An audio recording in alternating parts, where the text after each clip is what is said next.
I mean, the funny thing is, which diabetic wouldn't welcome such a message? Eat what you want. You don't have to watch your diet.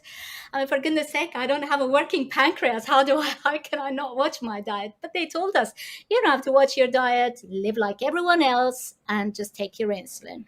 And of course, I tried that, and my HbA1c, which would average about, I would say 7.8, which is 662 millimoles, back in the Middle East. So now in my 20s, perhaps exacerbated by the fact that I was, stressed, a stressed student, all that workload and everything made it worse. But primarily it was the diet. I know it was the diet. I was eating carbs. I suddenly started eating tons and tons of rice and bread and pasta, thinking it was okay and I could just control my blood sugars with insulin. And of course, my HbA1c, I remember the highest being, it's probably been higher than that, but the one I remember was 12.8%, which is 116 millimoles. Now, that is a dangerously high A1C level. That's when at the hospital, they told me, Nayiri, we're going to give you an insulin pump. And that's going to be life-changing for you. It's going to improve your control. It's going to bring that HbA1c, or the A1c as you call it, down to normal levels.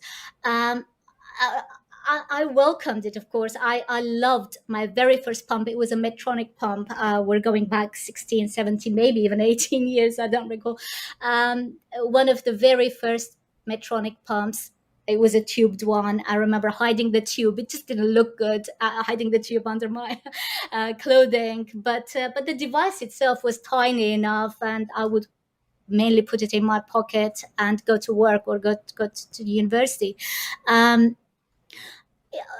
And they were right. It was life-changing for me, not having to take multiple injections every single day. So in that respect, it was life-changing. It gave me freedom.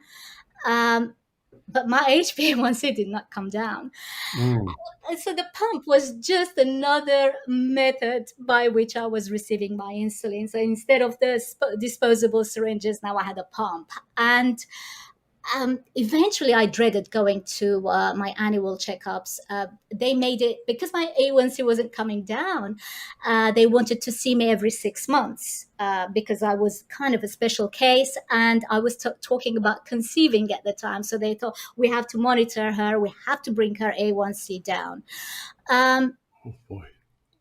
Nothing they did, and nothing that I did, would bring my A1C down. I remember them. This was pre-CGM, so I would have to do finger prick blood test about 8 to 10 times every single day, until my fingertips were so sore that I just dreaded doing it. But they forced me to do it. They said, once we give you the okay, then you can go and conceive, or try to conceive.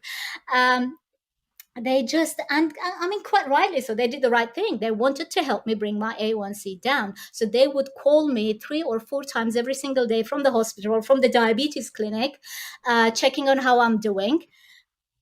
But of course, there was no mention of, hey, lower your carbs. There was absolutely no mention of what I was eating. They were just monitoring me. And I know so I became accountable. And maybe that helped slightly, because my A1C came down slightly from 116 or 12.8. I can't remember what it came down to.